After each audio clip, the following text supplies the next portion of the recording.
Mafia group বানাম 4 জন commando. তারা কি সেই মিশন আদৌ শেষ করতে পারবে? জানতে গল্পটি দেখতে থাকুন। Going after a CIA asset that's been captured.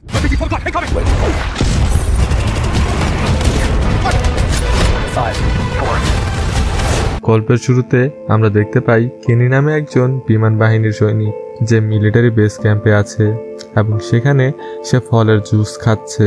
তারপর সে একটি ফাইটিং হেলিকপ্টারে চড়ে বসে যেখানে অ্যাবেল, বিশপ এবং সুগার ছিল, 3 জনই মিলিটারি কমান্ডো। পরে আমরা বিমান বাহিনীর ক্যাপ্টেনকে দেখি যে তার বেসে আছে এবং সে খুবই বিরক্ত কারণ তার স্ত্রী গর্ভবতী এবং সে তার স্ত্রীর পাশে নেই এবং এ কারণে সে একটু দুঃখী।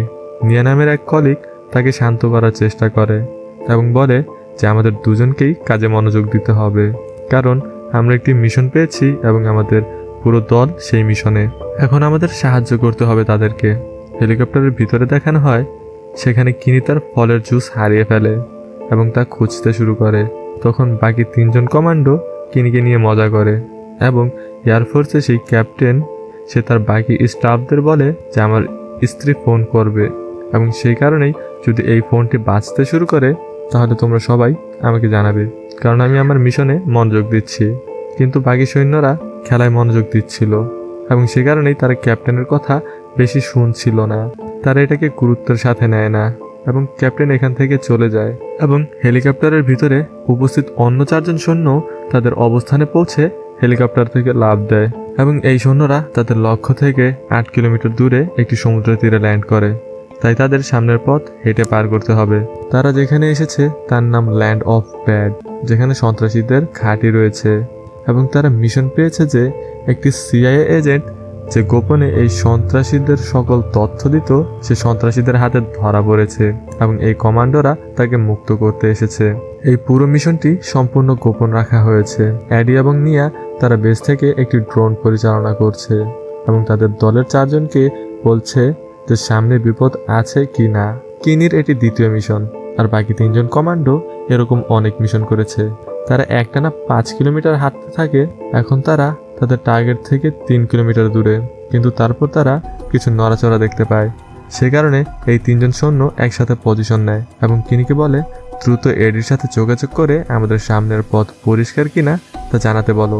তাদের মনে হয়েছিল যেন কেউ পাথরের পিছনে লুকিয়ে আছে। তাই কিনি এডির সাথে কথা বলে এবং তাকে দ্রুত পাথরের পিছনে দেখতে বলে এবং সেই পাথরটি আমাদের থেকে মাত্র 50 মিটার দূরে। তাই এডি তার ড্রোনের সাহায্যে দেখার সিদ্ধান্ত নেয়। সে দেখার চেষ্টা করে কিন্তু তারপরে তার ড্রোন অফ হয়ে যায় এবং এডি বুঝতে পারে না কেন তার ড্রোন বন্ধ হলো। তাই এডি তাদেরকে বলে যে আমার ড্রোনের ক্যামেরা বন্ধ থাকার কারণে তোমাদের ম্যানুয়ালি এগিয়ে যেতে হবে। তাই তারা এই পাথরকে চারদিক থেকে ঘিরে ফেলে, কিন্তু এরা জানতে পারে যে এখানে একটি বন্যপ্রাণী ছিল এবং তার কারণে গাছগুলি নড়ছিল। তখন তারা একটু শান্তি পায় এবং তারপরে 4 জন কমান্ডো আবারও এগিয়ে যেতে শুরু করে এবং কিছুক্ষণ পরে একটি লক্ষ্যে পৌঁছে যায় যে জায়গার নাম অ্যালাজোনা এবং তাদের কাছে খবর আছে যে তাদের সিআইএ এজেন্টকে এখানে আনা হয়েছে।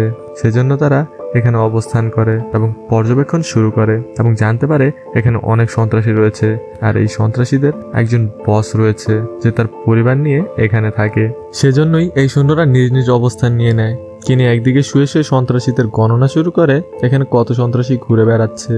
সে চিংগাম খাচ্ছিল এবং সেই চিংগামটি পাইপে ফেলে। পরে সে বুঝতে পারে যে এই চিংগামটি নিচে নামতেই আছে, অর্থাৎ এই পাইপটি অনেক নিচে গেছে, এর মানে নিচে সন্ত্রাসীরাও থাকতে পারে। আমরা অ্যাডিকে দেখতে পাই যে বেসের ওয়াশরুমে যাচ্ছিল, তখন দেখে যে তার ফোন বাজছে। তাই সে ফোন তুলে সে তার স্ত্রীর সাথে কথা বলে এবং তার দলের সদস্যদের ফোনে মনোযোগ দিতে বলে এবং আমার স্ত্রীকে হাসপাতালে নিয়ে যাওয়া হয়েছে এটিও বলে। তাই বাকি সৈন্যরা এখনও ক্যাপ্টেনকে সিরিয়াসলি নেয় না এবং ক্যাপ্টেন বেচারা আবারও ব্যস্ত হয়ে পড়ে তার কাজে। এদিকে 4 কমান্ডো সন্ত্রাসীদের উপর নজর রাখছে। তখন তারা সন্ত্রাসীদের বসের নাম জানতে পারে যার নাম পেট্রো এবং তখন তারা দেখতে পায় যে পেট্রোর কাছে আরও কিছু সন্ত্রাসী এসেছে এবং সম্ভবত তারা এখানে অস্ত্রের ডিল করতে এসেছে।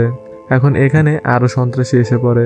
এই কারণে এই 4 কমান্ডো কোনো ঝুঁকি নিতে চায়নি এবং তারা শুধু এক জায়গায় চুপচাপ বসে থেকে এসব কর্মকাণ্ড দেখতে থাকে।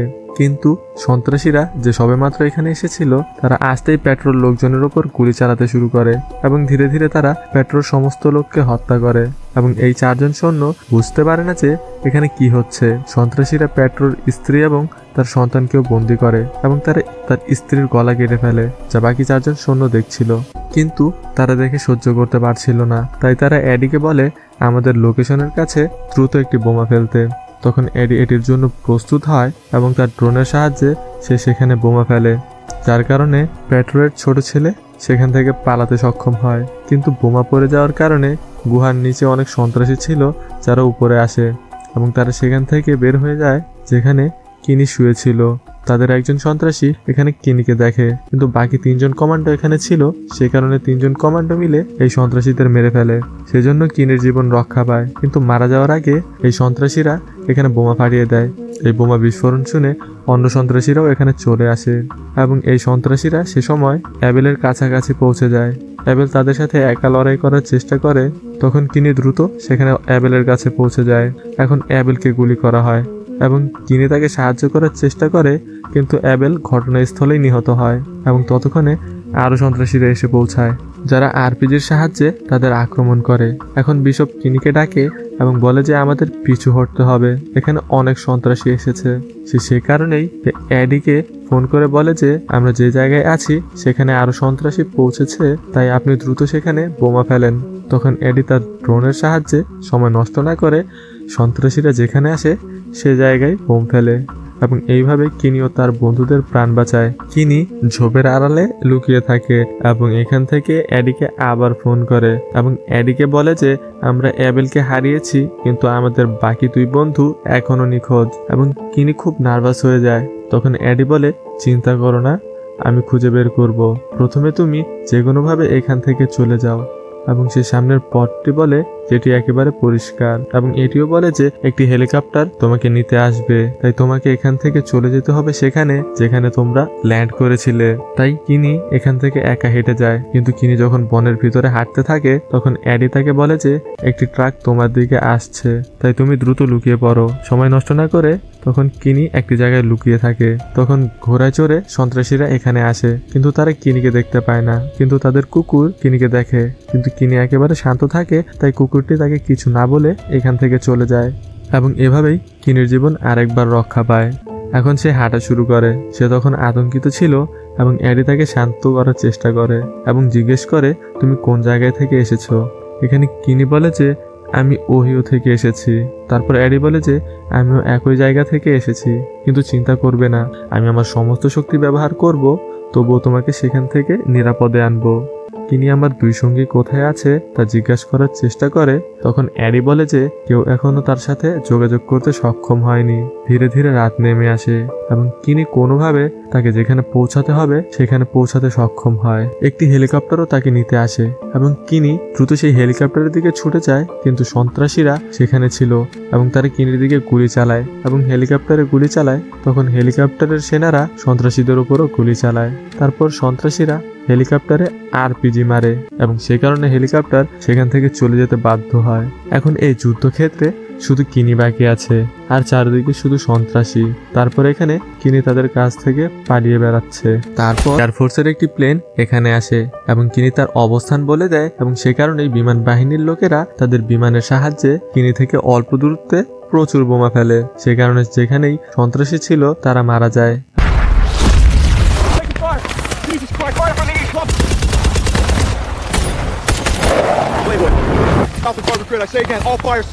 এবং একই সাথে এডি ড্রোনও এখানে বোমা ফেলে এবং তার কারণে কিনি কিছুটা পালাতে সক্ষম হয় এবং সে একটি জায়গায় লুকিয়ে থাকে এবং কিনি আবার এখান থেকে বেরিয়ে আসে। তখনই কিনির পা পিছলে যায় এবং সে একটি খাদে পড়ে যায়। এখানে একটি নদী বইছে এবং কিনির বন্দুকটি উপরে রয়েছে, সে সেখানে একা। তখন এডি জানায় যে 3 জন সন্ত্রাসী তোমার দিকে আসছে, তাই তোমাকে পালিয়ে যেতে হবে এবং কিনির সাথে তার ছোট পিস্তলটি ছিল। যখন সন্ত্রাসীরা আসে তখন কিনি তাদের উপর গুলি করে এবং সেই সন্ত্রাসীরাও তার দিকে গুলি চালায়, যার কারণে কিনি এখান থেকে একটি জলপ্রপাতে ঝাঁপ দেয় এবং জলের নিচে লুকিয়ে তার জীবন বাঁচায়। কিন্তু কিনি সেখান থেকে এগিয়ে যাওয়ার সাথে সাথে সেই সন্ত্রাসীরা সেখানে কিনিকে ধরে ফেলে, তার সব কাপড় খুলে ফেলে এবং তাকে প্রচন্ড মারধর করে। এডি জানে না কিনির কি হয়েছে, সে বেঁচেই আছে কিনা, কারণ এডি কিনির সাথে যোগাযোগ করতে পারছে না। কিছু স্থানীয় লোক কিনিকে ধরেছে, কিন্তু তারপর সুগার এখানে আসে কিনিকে বাঁচাতে এবং এখানে মাত্র 2 জন সন্ত্রাসী ছিল। সে তাদের মারে, সে কোনোভাবে কিনিকে বাঁচায় ও কিনিকে একটি বন্দুক দেয় এবং এটাও জানায় যে আমাদের বন্ধু বিশপকে বন্দি করা হয়েছে এবং আমাদের তাকে যে কোনোভাবে বাঁচাতে হবে। এবং উভয় কমান্ডো এখন এগিয়ে যায় তার বন্ধুর জীবন বাঁচানোর জন্য। কিনি এখানে এডির সাথে যোগাযোগ করে এবং এডিকে বলে যে আমরা বিশপকে বাঁচাতে যাচ্ছি। তারপর এখানে এডি বলে কাউকে বাঁচাতে হবে না, তোমরা দুজনেই সেখান থেকে চলে যাও। কিন্তু কিনি তার ক্যাপ্টেনের কথা শোনে না এবং কিনি ও সুগার তারা দুজনেই বিশপকে বাঁচাতে এগিয়ে যেতে থাকে। সুগার এবং কিনি দুজনেই পায়ে হেঁটে সেই জায়গায় পৌঁছায় যেখানে তারা আগেও এসেছিল, যেখানে প্যাট্রো নামের সেই সন্ত্রাসী ছিল। এবং এখানে বসে তারা একটি পরিকল্পনা করে যে আমরা দুজনেই গুহার ভিতরে যাব, কারণ ওই সন্ত্রাসীরা আমাদের বন্ধুকে ভিতরে ধরেছে এবং আমরা সামনে যাকেই দেখি না কেন তাকেই গুলি করব। তারপরে তারা এখান থেকে গুহার দিকে চলে যায়। একই সাথে আমরা এডি এবং নিয়া দুজনকেই দেখতে পাই যে তাদের দায়িত্ব শেষ হয়ে গেছে। এই কারণে বিমান বাহিনীর অন্য লোকেরা এখানে আসে, যারা এখন এই ড্রোনটি পরিচালনা করতে এখানে এসেছে। এখানে এডি বলে যে আমি আমার মিশন করছি, তাই আমি এই ড্রোনটি পরিচালনা করব যাতে আমি আমার দলকে গাইড করতে পারি। তখন বিমান বাহিনীর সেই সদস্য বলে যে এটি এইভাবে কাজ করে না, এটা এখন আমাদের দায়িত্বের সময়, তাই আমরা ড্রোন পরিচালনা করব এবং আমরা আপনার দলকেও গাইড করব। এবং সেজন্য এডি এবং নিয়া তাদের দুজনকে এখান থেকে চলে যেতে হয়। অন্যদিকে আমরা ক্যানি এবং সুগারকে দেখতে পাই, তারা তাঁবুর কাছে পৌঁছায় যেখানে একজন লোক আছে। তারা তাকে হত্যা করে এবং তারা ঘরের ভিতরে 2 জন সন্ত্রাসীকে দেখতে পায় এবং তারা তাদের সাথে একসাথে লড়াই করে। অনেকক্ষণ ধরে লড়াই চলে, কিন্তু কোনোভাবে তারা উভয় সন্ত্রাসীকেই হত্যা করে। কিন্তু গুলির শব্দ শুনে আরো সন্ত্রাসী আসে, তারা তাদের উপর আক্রমণ করে তাদের হত্যা করে এবং এখান থেকে গুহার দিকে অগ্রসর হতে শুরু করে। তারপর একটি বুলেট সুগারকে গুলিবিদ্ধ করে এবং একটি সন্ত্রাসী এসে কিনিকেও আক্রমণ করে, কিন্তু কিনি তাকে হত্যা করে এবং তারা উভয় বুঝতে পারে যে এখন এখান থেকে পালানো কঠিন হবে। সেই কারণে সন্ত্রাসীরা এখানে এসে তাদের ধরে ফেলে। তাদের ধরার পরে তাদেরকে একটি ছোট্ট সেলে রাখা হয় এবং বিশপে এই সেলের ভিতরে রয়েছে, যেখানে নতুন দলটি এখন সেই ড্রোনটি পরিচালনা করছে। সেই লোকেরা মনে করতে শুরু করেছে যে মিশনটি করতে যে দলটি সেখানে গিয়েছিল তারা সম্ভবত মারা গেছে এবং সেজন্য আমাদের সেখানে একটি প্রচন্ড বিস্ফোরণ ঘটাতে হবে যাতে সেখানে উপস্থিত সমস্ত সন্ত্রাসীরা মারা যায়। এর কারণে বিমান বাহিনীর একটি বিমান ওই দিকে যায় যাতে সেখানে বোমা ফেলতে পারে এবং আমরা ভেতরে সন্ত্রাসীদের দেখি। তারা একটি ক্যামেরা নিয়ে আসে এবং সুগারকে সেই ক্যামেরার সামনে গুলি করে এবং সুগার ঘটনাস্থলে মারা যায়। এর সাথে তারা কিনিকে ধরে নিয়ে যায় এবং কিনিকে প্রচন্ড মারধর করে এবং তারপরে কিনিকে পানিতে ডুবিয়ে জিজ্ঞাসা করে তারা কতজন এখানে এসেছিল। তখন কিনি স্পষ্টভাবে বলে যে আমরা 4 জন এখানে এসেছি, কিন্তু ওই সন্ত্রাসীরা কিনির কথা মানতে পারে না। সে কারণে তারা কিনিকে বারবার হুমকি দেয় এবং পানিতে চুবায়, আর সেই কারণে কিনি অনেক কষ্ট পায়, নিঃশ্বাসও নিতে পারে না। তখন এই লোকেরা কিনিকে টেবিলে বসিয়ে দেয় আর এখানে সন্ত্রাসী তাকে বলে তুমি জীবিত এখান থেকে বেরোতে পারবে না, আমরা তোমার শরীরের প্রতিটি অঙ্গ ছিঁড়ে ফেলবো। এবং তারা কিনির দাঁত বের করার চেষ্টা করছে। একই সময় তারা তার আঙ্গুল ভেঙে তাকে আবার টবে ডুবিয়ে রাখে। কিন্তু ততক্ষণে বিমান বাহিনীটির বিমান এখানে আসে, যেটি এখানে আসার সাথে সাথে বোমা বর্ষণ শুরু করে এবং বোমা পড়ার সাথে সাথে চারদিকে আগুন ছড়িয়ে পড়ে। কিনি যে পানির ভিতরে ছিল তার কারণে তার জীবন রক্ষা পায় এবং এখানে থাকা বাকি সন্ত্রাসীরা আগুনে পুড়ে মারা যায়। এবং কিনি পানি থেকে বের হলে সে তখন জানতে পারে এখানে সন্ত্রাসীরা নিহত হয়েছে এবং সম্ভবত দ্বিতীয়বারের মতো আবারও বিমান বাহিনীর বোমা হামলা হবে। আমরা এডিকে দেখি যে এখন একটি মলে যায় এবং তার স্ত্রীর সাথে ফোনে কথা বলতে থাকে। আমরা কিনিকে দেখতে পাই সে তার বন্ধুকে বাঁচাতে যায়। তখন সে একজন সিআইএ এজেন্টকে খুঁজে পায়, তাই কিনি তাকেও বাঁচায়। তারপর এখানে কিনি সেই সন্ত্রাসীকে দেখে যে তাকে মারার চেষ্টা করেছিল এবং এই সন্ত্রাসীর কাছে একটি সেলফোনও আছে যা দিয়ে সে তার বাকি সন্ত্রাসীদের ডাকার জন্য কল করছিল। তারপরে এখানে কিনি এই সন্ত্রাসীকে খুব মারে এবং তাকে হত্যা করার পর সে সেলফোনটি নিয়ে যায় এবং তারপর বিশপ যেখানে উপস্থিত ছিল সেখানে গিয়ে সে বিশপকে সেল থেকে বের করে দেয় এবং এখান থেকে তার এয়ারফোর্সকে কল করার চেষ্টা করে, কিন্তু তার সেলফোনের ভিতরে কোনো সিগন্যাল নেই, কারণ এই মুহূর্তে তারা গুহার ভিতরে রয়েছে আর গুহার ভিতরে কোনো সিগন্যাল নেই। সে কারণে তারা একটি ভেন্টের কাছে যায় যেখানে সিগন্যাল আছে এবং সেখান থেকে সেই এয়ারফোর্সকে ফোন করে, কিন্তু সেখানে উপস্থিত সবাই ম্যাচ দেখছিল। সে কারণে কিনি সরাসরি অ্যাডিকে কল করে, যে কিনা সুপার মলের ভিতরে ছিল, এবং কিনি অ্যাডিকে বলে মিশন অ্যাভয়েড করতে। তখন অ্যাডি দ্রুত এয়ারফোর্স বেসে কল দেয়, কিন্তু তারা সেখানে ফোন ধরে না, কারণ তারা ম্যাচ দেখতে ব্যস্ত ছিল। তাই অ্যাডি তার গাড়ি নিয়ে এখান থেকে বেসের দিকে রওনা দেয়। সে দ্রুত বেসে পৌঁছায়, কিন্তু বিমান বাহিনীর সেই বিমানটি এখানে বোমা ফেলতে যাচ্ছিল। তা দ্রুত ওই গুহার কাছে পৌঁছে যায়। তারা এখানে বোমা ফেলার প্রস্তুতি নিচ্ছিল, কিন্তু ততক্ষণে অ্যাডি ঘটনাস্থলে পৌঁছে যায় এবং সেখানে পৌঁছানোর পর সে মিশনটি অ্যাভয়েড করে। সে কারণেই বিমান বাহিনীর লোকেরা সেখানে বোমা ফেলে না, এবং এইভাবে কিনি বিশপ এবং সিআইএ এজেন্টদের জীবন বাঁচে এবং তিনজনেই কোনোভাবে গুহা থেকে বেরিয়ে আসে। এবং কিনি ড্রোনের দিকে হাত নাড়তে থাকে এবং অ্যাডিকে ধন্যবাদ জানায়, এবং তারপর দ্রুত এই তিনজনকে নিতে সেখানে হেলিকপ্টার আসে এবং তাদের তিনজনকে বেছে নিয়ে যাওয়া হয়। এবং আমরা অ্যাডিকে দেখতে পাই যে খুব রেগে আছে এবং সে তার সৈন্যদের কাছে পৌঁছায় যারা ম্যাচ দেখছিল এবং তাদের বলে যে আজকে আমাদের সেনাবাহিনীর লোকেরা মারা যেত আর তোমরা ম্যাচ দেখতে ব্যস্ত, কিন্তু আমি তোমাদেরকে ফোনে নজর রাখতে বলেছিলাম, কিন্তু কেউ ফোন ধরলে না। এবং এখানে এত রেগে যায় যে সেই বড় টিভিটি ভেঙে দেয় এবং সমস্ত সৈন্যদের উপর রেগে যায় এবং তাদের নালিশ দেবে বলে এখান থেকে চলে যায়। এবং পরে নিয়া এডির কাছে আসে এবং নিয়া বলে যে আমি খুব চিন্তিত, এবং সে বলে তোমার কারণে তারা বেঁচে গেল, তাই তোমায় ধন্যবাদ। তারপরে এখানে অ্যাডি নিয়াকে সাথে নিয়ে একটু নাচে। ততক্ষণে কিনি বিশপ এবং সিআইএ এজেন্ট তারা তিনজনেই তাদের বেসে পৌঁছায় এবং গল্পটি এখানেই শেষ হয়।